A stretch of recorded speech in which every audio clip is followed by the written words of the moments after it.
Hi hello friends, அடுத்த நிலையை தொடரலாமா?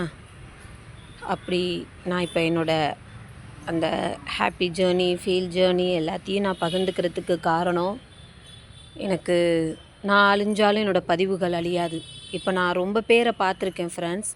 இதில் வெளியிடுறவங்க எல்லாருமே தன்னோட மறக்க முடியாத நினைவுகளை காணலாம். ரெண்டாவது என் முடிவுகளை தெரிவிக்கலாம்.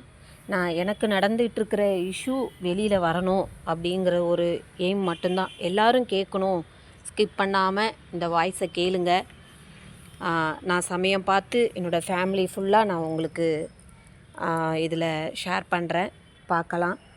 ஓகே ஃப்ரெண்ட்ஸ், இப்போது நான் என்னோடய டெலிவரிக்கு ஒரு அக்கா, ஒரு தாய்க்கு ஈடாக என்னோடய டெலிவரியை பார்த்தாங்க, என் பிள்ளைய வளர்த்தாங்க.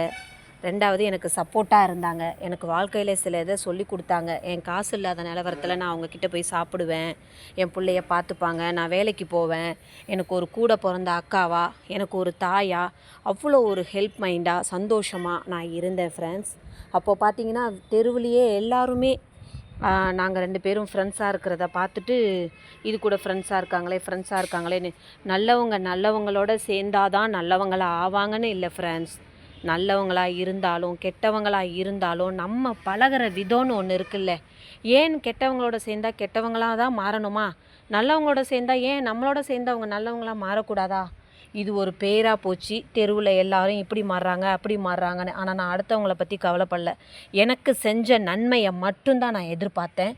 அவங்கள ஒரு அக்காவாக நினச்சேன். ஏன்னா நான் அத்தனை வருஷம் என் ஃபேமிலியோடு பேசாமல் இருந்தேன். 2 வருஷம் கல்யாணம் ஆகி குழந்தைல பேசாமல் இருந்தேன். என் குழந்த பிறந்து அதோட 1.5 வயசு வரைக்கும் அதை வளர்த்து ஆளாக்கி, உங்களுக்கே தெரியும், ஒவ்வொரு தாய்ங்களுக்கும் தெரியும், ஒவ்வொரு பெண்களுக்கும் தெரியும், ஒரு ஆள் துணை இல்லாமல் ஒரு குழந்தைய வளர்க்குறது, தன்னோட வீட்டில் உள்ள சப்போர்ட் இல்லாமல், யாரோட எதிர்பார்ப்புகளும் இல்லாமல், பணம் காசு இல்லாமல் ஒரு படிக்கக்கூடியவனை மேரேஜ் பண்ணிக்கிட்டு அந்த லைஃப்பில் நான் எவ்வளோ கஷ்டப்பட்டிருப்பேன், எவ்வளோ கஷ்டங்கள் தெரியுமா ஃப்ரெண்ட்ஸ்? அதெல்லாம் நான் உங்ககிட்ட சொல்லலை. ஏன்னா வாழ்க்கைகளை நடந்தப்போ அது ரொம்ப பகிரங்கமாக இருந்தது, பயங்கரமாக இருந்தது, ரொம்ப வேதனையாக இருந்தது. ஒவ்வொரு நாளும் என்னோடய கண்ணில் கண்ணீர் ஃப்ரெண்ட்ஸ்.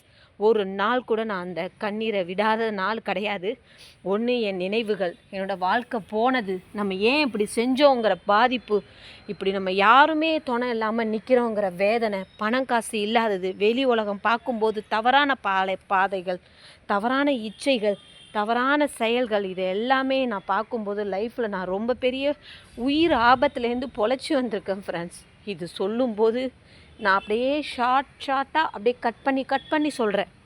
ஆனால் அதை அனுபவிக்கும்போது என்னோடய வேதனை எப்படி இருந்தது அப்படிங்கிறத நிச்சயம் எனக்கு உச்சகட்டம் அடையும் போது, நான் ரொம்ப வேதனைப்படும்போது உங்ககிட்ட கட்டாயம் சொல்லுவேன் ஃப்ரெண்ட்ஸ்.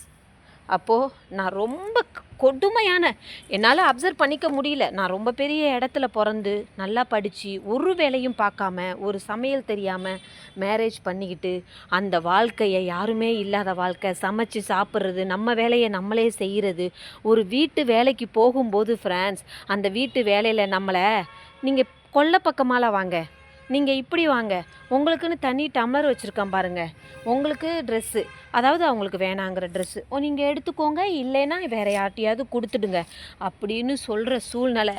நான் பெத்த பிள்ளைய வேலைக்கு தூக்கிட்டு போகும்போதெல்லாம் என்னை மடியில் வச்சுட்டு நான் கூட்டிகிட்டு போவேன்.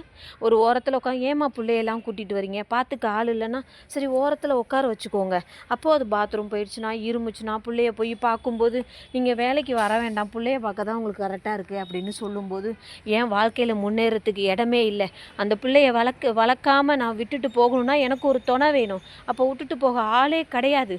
அப்போல்லாம் சப்போர்ட்டாக இல்லாமல், நல்லா கேளுங்க ஃப்ரெண்ட்ஸ், அப்போல்லாம் எனக்கு சப்போர்ட்டாக இல்லாமல் நான் சம்பாரித்து கொஞ்சம் நல்ல நிலைமைக்கு கை தூக்கி வரும்போது, அப்போ அவனும், அந்த பர்சனோட தாய் என் பிள்ளை அவனோட உழைப்பில் தான் இந்த குடும்பம் வருது, பெரிய வீடு மாறிட்டான், வண்டி வாங்கிட்டான், மாமியார் வீட்டில் பேச ஆரம்பிச்சிட்டாங்க, இந்த பிள்ளை தாலி செயின் போட்டிருக்கு, அது செய்கிறாங்க இது செய்கிறாங்க, நாங்கள் சொல்கிறதான் கேட்கணும், என் பிள்ளை தான் நல்லபடியாக வரான் வச்சுருக்கான்.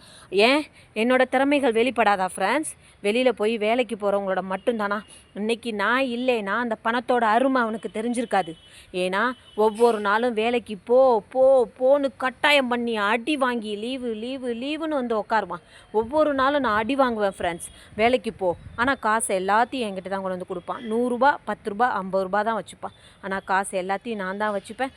அதை வச்சு டிவி வாங்கணும், கிரைண்டர் வாங்கணும், மிக்சி வாங்கணும், பீரோ வாங்கணும், வண்டி வாங்கணும், பெரிய வீடு மாறணும். அப்புறம் என் வீட்டில் பேச ஆரம்பித்தாங்க, டீசெண்டான ட்ரெஸ்ஸு வாங்கணும், நல்லபடியாக கேஸ் அடுப்பு வாங்கணும். விறவடுப்பில் சமைச்சு சாப்பிட்டுட்டு இருந்தேன், கேஸ் அடுப்பு வாங்கணும். ஒரு திங்கிறது கூட ஆசைப்பட்டு திங்கிறத வாங்கக்கூட யோசிப்பேன் ஃப்ரெண்ட்ஸ். அதை வாங்கி தின்னோம்னா நம்ம வீட்டில் சமைச்சு சாப்பிட்டோம்னா நல்லா சாப்பிட்லாம்.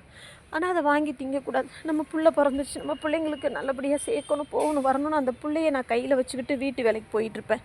அந்த எல்லாத்துக்கும் சப்போர்ட்டாக இருந்த அந்த அக்கா ஒரு தவறு செய்யும்போது அந்த தவறை திருத்த தான் நான் நினைப்பேன் ஃப்ரெண்ட்ஸ்.